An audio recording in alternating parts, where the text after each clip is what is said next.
바울과 실로아노와 디모데는 데살로니가의 복음을 전파하다가 핍박을 받고 그곳에서 떠났죠. 쫓겨났다 이렇게 말할 수도 있을 겁니다. 그리고 바울과 실로아노는 얼마 후에 디모데를 데살로니가에 다시 보냅니다. 그들이 믿음을 잘 지키고 있는가. 디모데가 그 모든 것을 보고 돌아와서 성도들이 믿음과 소망과 사랑 가운데 신앙생활을 잘 합니다. 기쁜 소식을 전했죠. 그러자 바울의 일행은 성령의 감동을 받고 데살로니가 교회 성도들에게 편지를 써서 보냈습니다. 계속 거룩함을 지키고 잘 이겨내십시오. 그것이 데살로니가 전서였습니다. 아마 바울과 실라와 디모데는 첫 번째 편지를 쓰면서 앞으로 또 편지를 쓸 수 있을 것이다, 그런 예측을 못한 것 같아요. 그래서 데살로니가 전서 마지막 부분에 보면은 다시 만날 수 없는, 또 다시 연락을 하기 힘든 그런 것을 생각하고 마지막 인사말을 하고 있습니다. 그런데 첫 번째 편지를 보내고 나서 얼마 지나지 않아서 데살로니가 교회 안에 문제가 생겼습니다. 거짓 교사가 들어와서 성도들을 혼란에 빠지게 했습니다. 신천지가 한때는 위장을 하고 기존 교회에 들어와서 교회를 혼란하게 했어요. 소위 말하는 조그마한 교회에 혹은 큰 교회에 가리지 않고 침투를 해서 자기들 사람들을 많이 데리고 와서 소위 말하는 교회 주도권을 쥐었습니다. 여러분, 우리 사회도 비슷합니다만은 교회도 보면은 큰 소리 치는 사람들이 그렇게 많지가 않아요. 대다수는 조용하게 신앙생활을 하죠.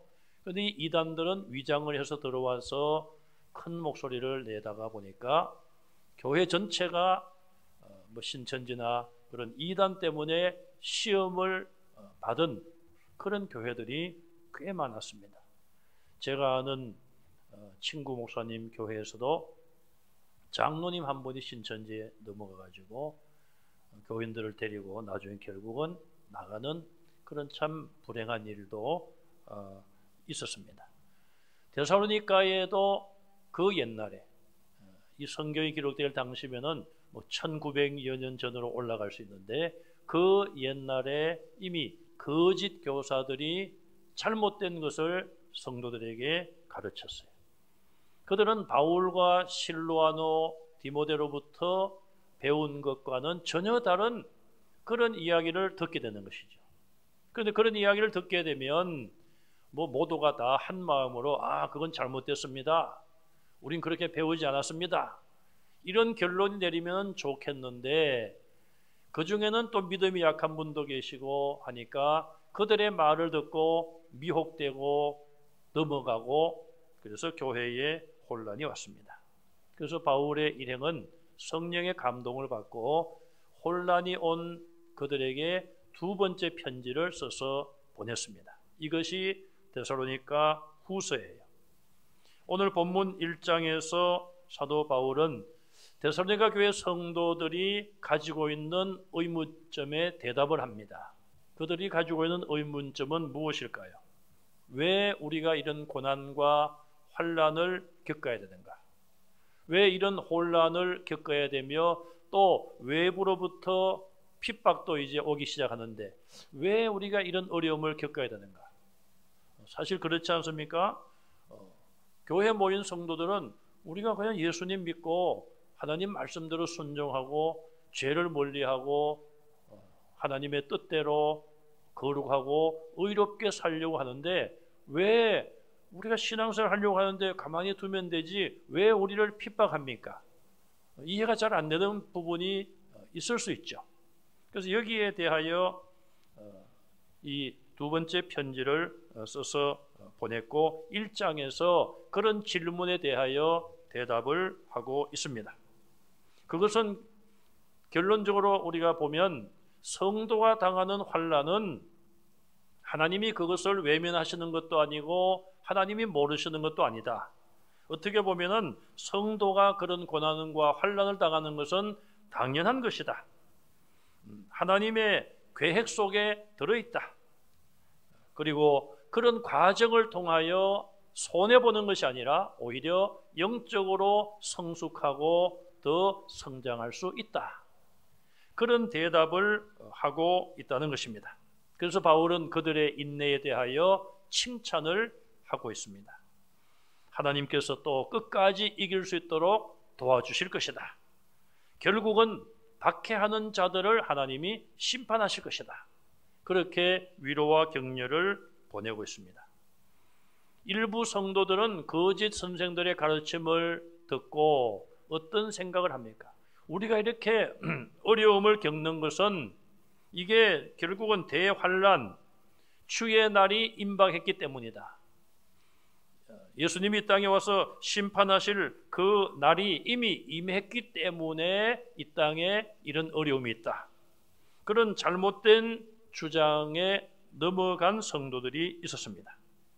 그래서 바울은 이 1장에서 환난 중에 인내하면 성숙한 믿음의 사람이 될 수 있다는 것을 이야기하고 있습니다. 본문 1절에 보시면은 두 번째 편지를 기록한 사람들도 전편과 같이 세 사람의 이름을 기록하고 있습니다. 그래서 바울이 나오죠. 바울은 우리가 너무나도 잘 압니다. 교회를 박해하고 성도들을 옥에 가두고 죽이는 일에 앞장섰던 사람이에요. 그가 예수님이 찾아가심으로 인하여 그가 회개하고 회심했습니다. 그리고 이방인의 사도가 되어서 3번에 걸친 선교 여행을 했던 바울이죠. 두 번째, 실루아노로 불리는 실라. 그는 선지자로 불리기도 했고 예루살렘 교회에서 존경받는 지도자였습니다. 1차 선교여행 때 바울이 바나바와 함께 선교여행을 했는데 2차는 바나바와 뜻을 달리하여 결별하고 바나바 대신에 이 실루아노가 바울과 함께 선교여행을 떠난 사람이에요. 세 번째 인물은 디모데입니다. 바울과 바나바가 첫 번 선교여행 때에 디모데를 루스드라에서 만났습니다. 두 번째 여행 때에 디모데를 만나서 함께 디모데는 선교팀에 합류하게 됩니다. 디모데는 바울에게 큰 도움을 주었어요. 바울의 대사, 바울 대신 하는 그런 역할을 할 정도로 바울이 그를 신뢰하기도 했습니다. 이 세 사람은 고린도에 머물면서 이 데살로니가 후서 성경을 기록을 하게 되었습니다. 이 편지를 받는 대상에 대하여 1절 하반절에 보시면 먼저 하나님 우리 아버지 안에 있는, 두 번째는 예수 그리스도 안에 있는 데살로니가 인의 교회라 이렇게 말하고 있어요. 자, 첫 번째, 하나님 우리 아버지 안에 있다. 교회가, 성도가 모이는 교회는 하나님 아버지 안에서 우리가 모입니다. 아무리 세상이 험하고 환난과 박해가 있어도 우리는 하나님 품 안에 있다는 것을 늘 기억하시기를 바랍니다. 이것은 옛날 성도들이나 오늘이나 동일합니다. 다윗은 시편에서 여호와는 나의 반석이시요 나의 요새시요 내가 그 안에 피할 나의 바위라고 말하고 있어요. 아니, 바위 안에 어떻게 피합니까? 그렇게 말할 수 있을지 모릅니다만은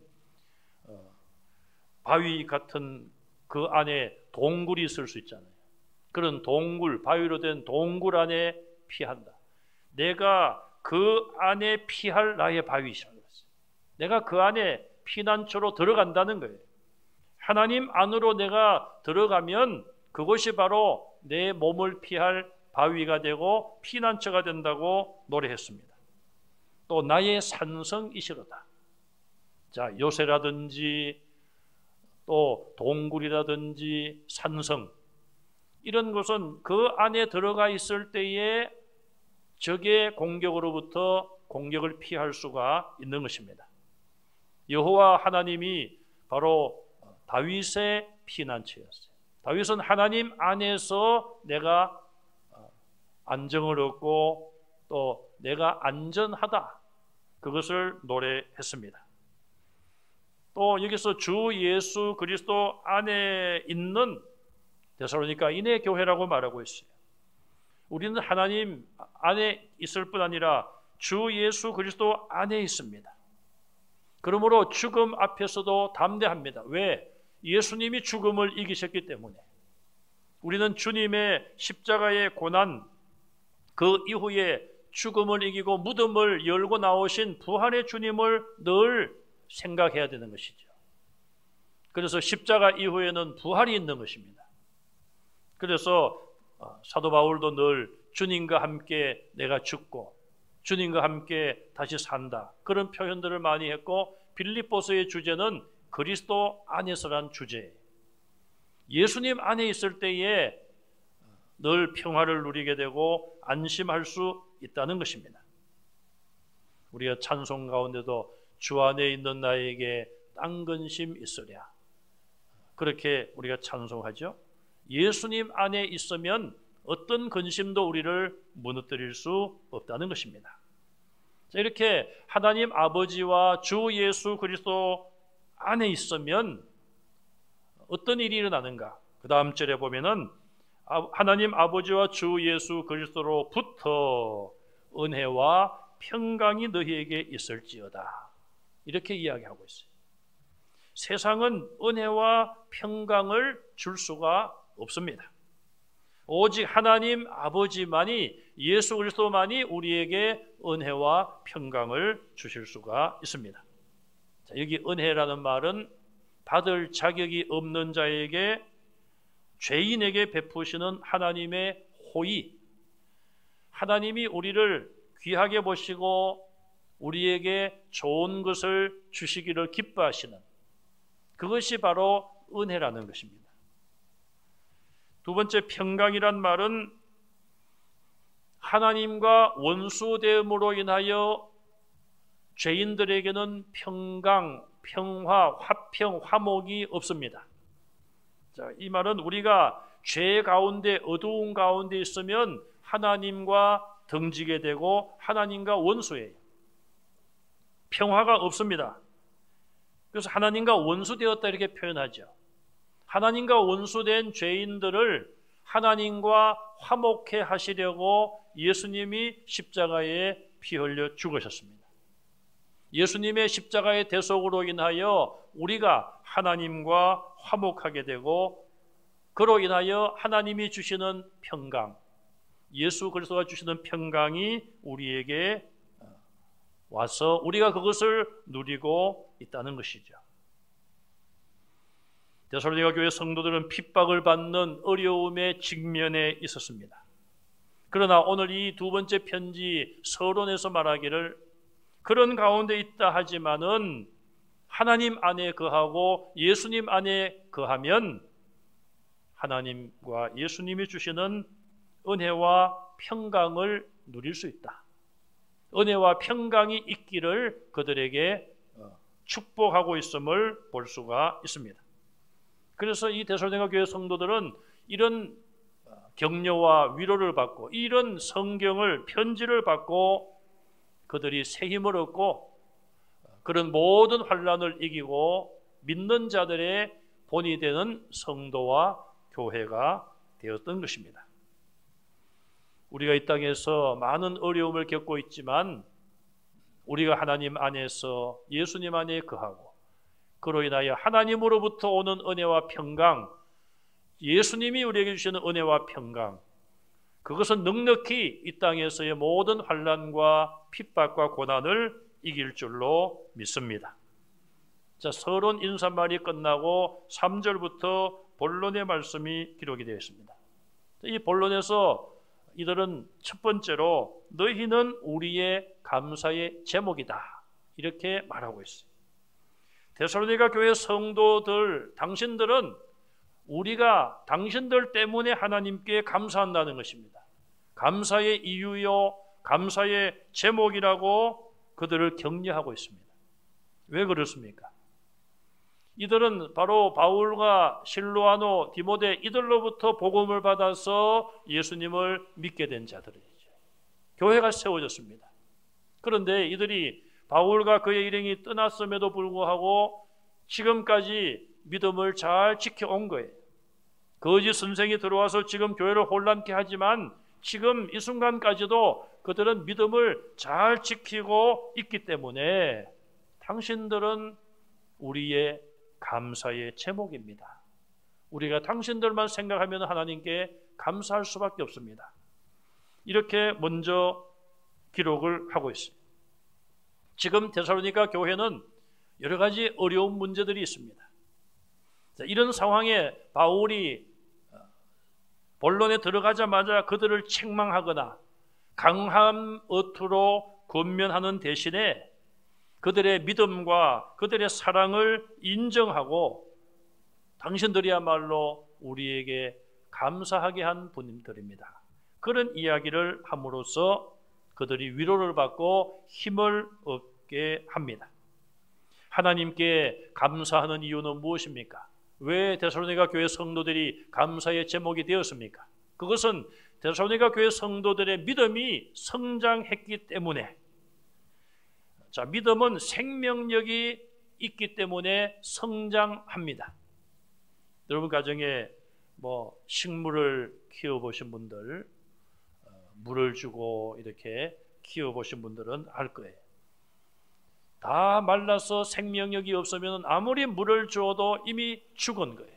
그러나 생명력이 아직 붙어 있다면 물을 주거나 그렇게 돌보면은 잎이 파랗게 필 수 있고 때가 되면은 꽃도 필 수가 있는 것이죠.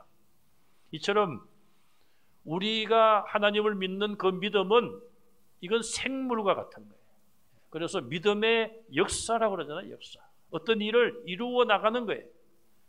죽은 것이 아니에요. 죽은 것은 어떤 일을 이룰 수 없습니다. 믿음은 살아있는 생명체와 마찬가지. 그래서 이 믿음으로 인하여 변화가 일어나고 어떤 기적이 일어나고, 그래서 믿음의 역사라고 말해요. 겨자씨와 같은 작은 믿음이라 할지라도 그 안에 생명력 있는 믿음을 가진다면 분명히 변화의 역사들이 일어날 수가 있는 것이죠. 그래서 데살로니가 교회 성도들은 그들이 가지고 있는 생명력 있는 이 믿음으로 인하여 믿음이 오히려 자랐기 때문이라. 그리고 한 가지 더, 그들은 서로를 풍성하게 사랑하고 있다. 일방적인 사랑도 아니요, 서로가 서로를 풍성하게 사랑한다. 결국 이 말은 예수님의 계명을 지킨다는 것이죠. 너희 내 형제를 내 몸과 같이 사랑하라. 내 이웃을 내 몸과 같이 사랑하라. 하나님의 그 계명에 순종하고 있다는 것이죠. 여러분들의 믿음이 더욱 성장하시고 또 성도들 간에 서로 풍성하게 사랑하는 성도들이 되셔서 서로가 서로에게 감사의 제목이 되시기를 간절히 바랍니다. 두 번째는 환난과 박해 속에서 인내하며 믿음을 지키는 그들을 향하여 우리가 당신들을, 데살로니가 교회를 다른 교회에 자랑하고 있습니다. 우리는 당신들 때문에 감사할 뿐 아니라 더 나아가서 모든 교회에 당신들의 이야기를 하면서 당신들의 믿음과 인내를 자랑하고 있습니다. 이렇게까지 말하고 있습니다. 바울은 환난과 박해와 거짓 선생의 유혹 가운데서도 믿음으로 인내하는 그들을 칭찬하고 있습니다. 자, 인내를 왜 할까요? 사람들이 인내하는 이유가 뭡니까? 소망이 있기 때문에 인내하는 거예요. 소망이 있기 때문에 참는 것이죠. 병원에 가셔서 진단을 받습니다. 무슨 병입니다. 치료를 해야 됩니다. 수술을 해야 됩니다. 그럼 그 치료나 그 수술의 과정이 아프잖아요. 그게 아프다고 해서 아유 나 치료 안 받겠습니다. 아프지만 치료를 받는 이유는 이 병이 나을 수 있다는 소망을 가지기 때문에 치료를 받는 거예요. 이 세상에서도 마찬가지입니다. 세상에서 우리가 비록 환난을 당하고 성도들이 고통을 겪을 수 있습니다. 초대교회 성도들이 그런 일들을 얼마나 많이 겪었습니까? 예루살렘 교회 성도들이 박해를 당하고 출교를 당하고 그 박해가 있음으로 인하여 그들이 흩어지잖아요. 그 주변 나라들로 흩어지고 피신을 갑니다. 피신 간 그들도 믿음 생활을 하다가 또 그곳에서조차도 박해가 있을 때에 정말 오도 갈 데도 없고 뭐 돌아갈 데도 없는 그런 가운데서도 그들이 생명을 걸고 믿음을 지킨 이유는 무엇입니까? 소망 때문에 그런 거예요. 이 땅에서 비록 고난을 당하고 역경 속에 있지만 하나님 나라에 대한 소망을 가지기 때문에 끝까지 인내할 수가 있었던 것입니다. 여러분 역도 선수 하면은 88 올림픽 때입니까? 언제입니까? 장미란 선수가 생각이 나요.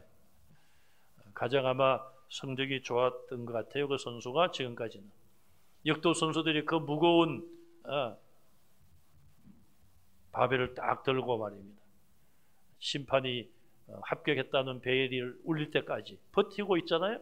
얼마나 힘들겠습니까? 정말 우리가 볼 때는 뭐 1km, 2km 참 기록을 경신하기가 얼마나 힘들겠어요? 그 메달을 따기 위해서 그 무거운 걸 버티고 견뎌내는 거예요. 왜? 소망이 있잖아요. 내가 몇 초만 잘 이걸 해서 버티면은 내가 여기 패스하고 또 성적이 좋으면은 내가 메달도 딸 수 있다.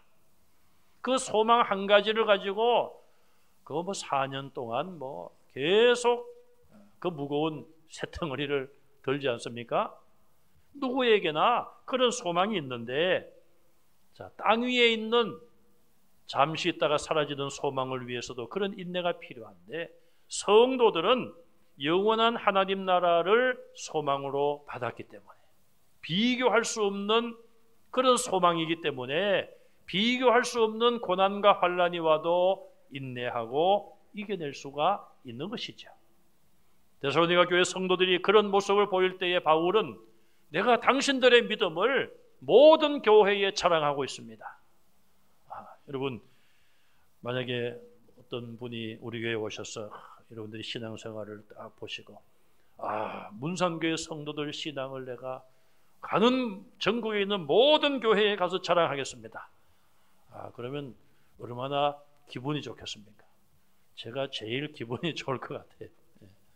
뭐 다 우리가 자랑스럽게 생각하지 않겠습니까? 그런데 그런 자랑거리가 되기까지에는 그냥 이루어지는 것이 아니란 것이죠.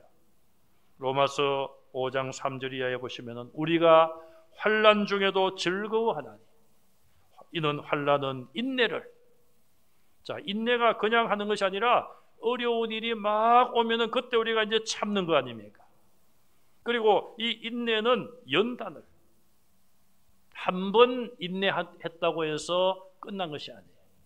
계속해서 그런 인내가 쌓이면은 그것이 단단해진다는 거 아닙니까? 옛날 보면은 새로 칼이나 뭐 이런 무기 같은 걸 만들 때에 대장간에서 이제 쇳덩어리를 풀무불 속에 집어넣었다가 끄집어내서 망치로 막 때립니다. 그리고는 어디다 집어넣죠? 하는데 물에다가 집어넣어요. 그래서 끄집어내서 다시 불에 집어넣고 또 벌겋게 다른 그 쇳덩어리를 꺼내가지고 또 물에 집어넣고 그걸 수없이 합니다. 많이 할수록 그 쇠가 단단해진다고 하죠. 우리의 신앙도 마찬가지인 것이죠. 환난이 오면은 인내를 하게 되고 한두 번이 아니라 계속되는 인내 속에서 더욱 우리가 단련이 되고 또 훈련이 되는 것이죠. 그리고 그 다음에 단계는 무엇입니까? 연단은 소망을 이루는 줄 알미로다. 그런 훈련을 받고 연단이 되면 하나님이 주시는 참된 소망이 나의 것이 된다는 것입니다. 여기 인내란 말은 환난에 반대하는 힘이에요.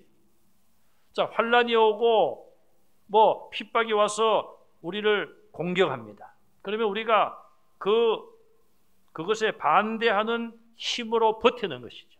지지 않고 버텨내는 것이죠. 그거는 하나님에 대한 신뢰, 신실함을 나타내는 모습이에요.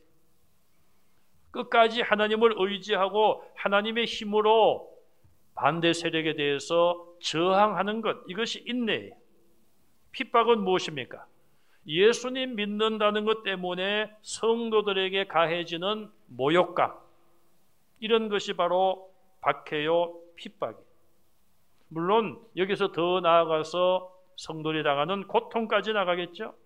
모욕만 주는 것이 아니라 신체적인 폭행, 감옥에 갇히는 것, 자유를 박탈당하고 심지어는 생명까지 빼앗기는 박해가 있습니다. 그 다음에 환난이란 말은 살아가면서 당하는 여러 가지 어려운 환경을 환난으로 말합니다. 자, 우리는 핍박과 환난이 온다 하더라도 하나님만을 의지하고 하나님 주시는 힘으로 그 모든 핍박과 박해를 맞서서 견뎌나갈 때, 인내할 때에 하나님 나라에 대한 소망은 더욱 우리의 것이 될 수가 있습니다. 여러분들이 어려움 속에서도 믿음을 지키고 잘 인내하심으로 정말 많은 교회, 모든 교회에 자랑할 수 있는 그런 믿음을 가지시기를 간절히 바랍니다. 언제 자랑하겠습니까? 요즘은 코로나 때문에 한 2년 이상 헌신 예배도 교회가 못 드리고 있어요. 저는 가끔 그 이전에 헌신 예배 드릴 때 다른 교회 초청을 받으면은 제가 가서 이제 우리 교회 자랑거리가 뭔가 자랑을 하죠. 하는데 앞으로 또 이제 코로나 지나고 나면은 또 자랑할 그런 기회가 있을 겁니다. 자, 세 번째로 오늘 본문에 보시면 주님이 오시면 공의로운 심판을 하신다, 이 말씀으로 위로를 하고 있습니다.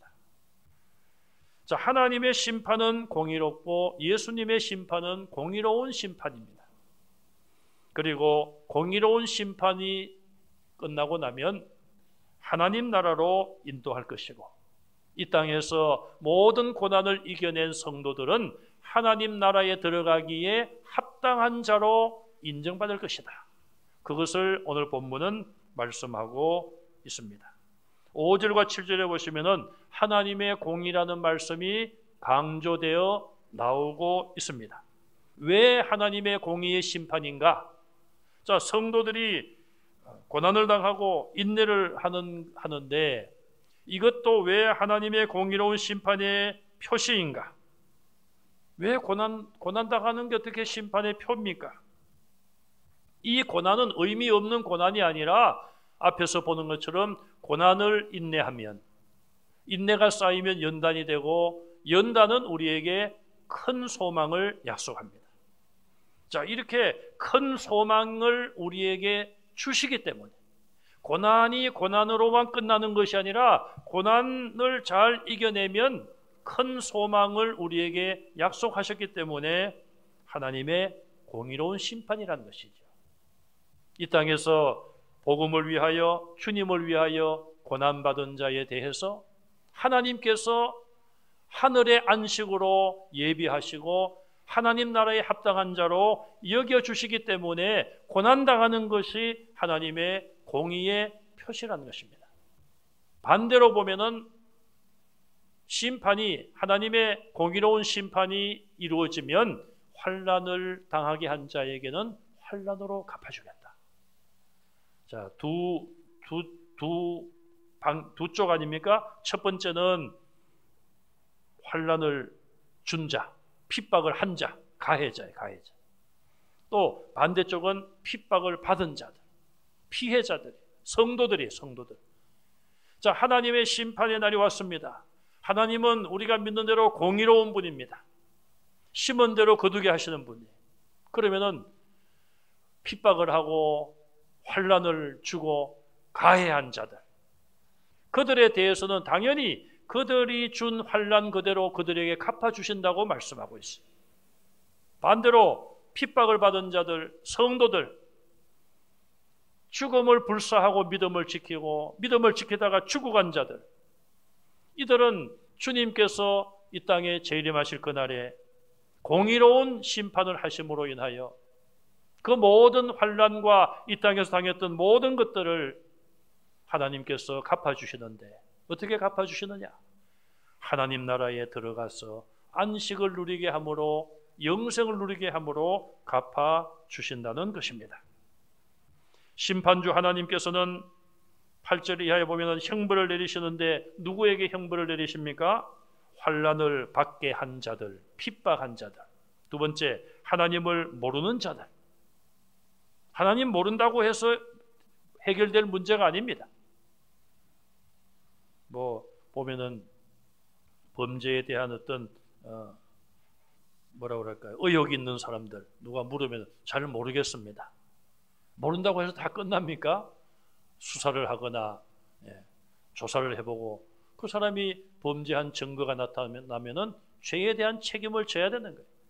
모른다고 해서 될 일이 아니에요. 나 하나님 모르는데요. 나 예수님 모릅니다. 하나님을 모르는 자에 대해서 심판한다고 말씀하고 있어요. 세 번째, 예수 그리스도의 복음에 복종하지 않은 자들. 그래서 하나님은 예수님을 이 땅에 보내시고 예수님은 12제자를 부르셨고 12제자에게 온 천하에 다니며 복음을 전파하라. 그래서 복음이 전파된 곳은 분명히 여기에 대한 책임을 묻는 것이죠. 복음이 전파되었습니다. 전파된 복음을 들었지만 믿지 않은 자들에게는 할 말이 없는 거예요. 그들은 믿음 복종했느냐 하지 않았느냐, 믿었느냐 믿지 않았느냐, 그것이 심판의 기준이 된다는 것이죠. 그들이 받을 형벌은 9절에 보니까 주의 얼굴을 떠나게 된다. 심판의 얼굴이 아닌 은혜와 앞에서 말씀한 평강의 그런 은혜, 하나님의 얼굴이 우리에게 비칠 때에 은혜와 평강이 우리가 받을 수 있는데 거기서 떠나게 되고 주의 힘의 영광을 떠나게 된다. 하나님의 능력에서 떠나게 되는 것이고 영원한 멸망의 형벌을 받게 된다. 표현은 그렇게 안 했지만 지옥에서 영원한 고통을 당할 수밖에 없다는 말씀이에요. 이것이 앞에서 말한 환난을 받게 한 자들, 하나님을 모르는 자들, 예수님의 복음에 순종하지 않은 자들에게 임할 형벌이에요. 성도들은 이 땅에서 많은 환난과 고난을 당하고 박해를 받습니다. 어떻게 보면 지금 우리는 그래도 편안하게 신앙생활을 하고 있지 않습니까?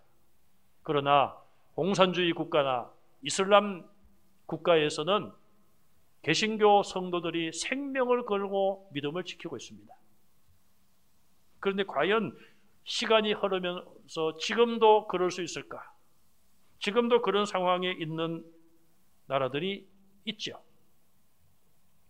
1983년 2월 25일 그날 무슨 일이 있었을까요? 계산해 보니까 꼭 39년, 40년 가까이 이제 돼 가는데요. 그날 우리나라 전역에 적기에 공습 사이렌이 울려 퍼졌습니다. 계속 울리더라고요. 그리고 이상한 소리가 나서 제가 하늘을 쳐다보았더니 전투기 같은 그런 비행기 한 대가 아주 낮게 하늘을 날아가더라고요. 저기 수원 쪽으로. 제가 그때는 서울 시흥 사동이라는 동네에 살고 있었습니다. 그때 이제 교육전사로 있으면서 그 동네에 살고 있었는데 제가 민방위 대원이라서 민방위 훈련도 제가 한 적이 있습니다. 근데 요즘은 민방위 훈련을 잘 안 하는 것 같아요. 민방위 훈련하면은 다 차가 스톱하고 내려서 어디로 피신도 하고 그랬지 않습니까? 그래서 그날도 사이렌이 막 공습 사이렌이 울렸습니다. 그런데 아무도 그날은 민방위 훈련하는 날이 아니었어요. 아무도 그냥 뭐 그 신경 안 쓰고 다 자기 볼일 보는데 나중에 보니까 북한의 이웅평 대위가 미그 19기 전투기를 몰고 남한으로 넘어온 날이에요. 왜 시흥사도녀제가 그 비행기를 봤느냐? 북한에서 내려와서 수원 비행장으로 간 거예요. 그 지역으로 지나가니까 제가 봤습니다. 제가 왜 이 말씀을 드리는가 하면 이웅평 씨가 그 당시에 우리나라에 왔지 않습니까? 귀순을 했고 돈도 많이 받았더라고요. 그 당시에 뭐 15억인가를 우리나라 정부로부터 받았는데 지금 물가로 따지면은 한 60억 된다는 거예요. 그분이 참 안타깝게도 간의 질병이 있어서 48세로 세상을 떠났어요. 자, 그런데 그분이 와서 그 당시 북한의 실정에 대해서 이야기하는데 그 중에 한 토막을 보면은 그 당시만 해도 북한에서 지하교회에서 신앙생활을 하던 성도들이 있었다는 거예요. 물론 예배를 모인다든지 신앙생활이 발각되면은 공개 처형을 당했대요. 그래서 한 번은 발각된 사람들을 모아놓고 이제 공개 처형을 하는 거죠. 많은 사람들을 모아놓고 처형을 하는데 어떻게 했느냐? 기계를 갖다 놓고 기계에 사람을 집어넣어 가지고 그거를 다 보겠다는 거예요. 그러니까 그걸 보는 주민들이 이제 부모님들이 자기 자식에게 그런 말을 했다는 거예요. 야, 너는 앞으로 저렇게까지는 하지 말아야 된다. 무슨 이야기입니까? 그 참혹한 그 모습을 살아있는 사람을 기계에 집어넣어서 처형을 시키니까 예수 믿는다는 것 때문에 부모의 입장에서 자기 자식에게 너는 쉽게 말하면 예수를 믿어도 저렇게까지는 되지 말아라. 여러분 그냥 알아서 해석을 하시면 좋겠어요. 그 이야기는 뭘까요? 뭐 적당히 믿어라. 그렇게 해석할 수도 있고 저 정도 되면은 그냥 포기해라. 뭐 그렇게 해석할 수도 있고 너무 자기 자식들의 장래가 저렇게 될까 봐 그런 이야기를 직접 들었다는 거예요. 뭐 지금은 어떤지 모르겠습니다. 북한이나 다른 공산주의 국가, 중국이나 또 이슬람 국가, 뭐 흔히 있는 이야기 아닙니까? 이슬람 국가들, 모슬렘들, 뭐 그들도 굉장하다고 하죠. 가족인데도 불구하고 자녀가 외국에 유학을 가서 예수를 믿게 되었다는 거예요. 그러면은 원수처럼 취급을 하고 그 자녀가 자기 집에 왔을 때에 음식에 독을 타서 독살을 시켜도 죄를 묻지 않는다는 거예요. 그 정도로 이 모슬렘 국가에서 예수 믿는다는 것이 어려운 거예요. 거기에 비하면 참 우리는 얼마나 편안하게 신앙생활을 하는가. 그래서 우리는 우리 자신들이 편하다고 해서 이런 환난과 고난을 당하는 지구촌에 있는 그 누군가 잊지 말고 우리 그들을 위해서 기도를 해야 됩니다. 예수님께서는 요한복음 14장 이하에 제자들을 위하여 중요한 말씀들을 남겼습니다. 너희는 마음에 근심하지 말라. 하나님을 믿으니 또 나를 믿어라. 어떤 근심할 수 있는 상황이 오더라도 하나님을 믿고 나를 믿어라. 예수님이 말씀했어요. 내 이름으로 무엇이든지 구하면 내가 행하리라. 너희는 마음에 근심하지도 말고 두려워하지도 말라. 이 말은 근심할 때가 오는 것이고 두려워할 때가 온다는 예고가 아니겠습니까? 세상에서 너희가 환난을 당하나 담대하라. 내가 세상을 이겼노라. 예수님은 우리에게 승리를 약속하셨고 말씀하신 대로 죄를 이기셨고 사탄의 권세, 사망의 두려움, 지옥의 권세를 다 물리치시고 승리하셨습니다. 우리도 어떤 환난과 어려움 속에서도 인내함으로써 하나님 나라에 합당한 자다. 마지막 주님이 오실 때에 주인이 결산을 하는 것처럼 착하고 충성된 종아, 내가 적은 일에 충성하였으니 나의 즐거움에 참여하라. 주인의 잔치에 참여할 수 있는, 거기에 들어가기에 합당한 그런 하나님의 백성들이 다 되시기를 주님의 이름으로 축원합니다.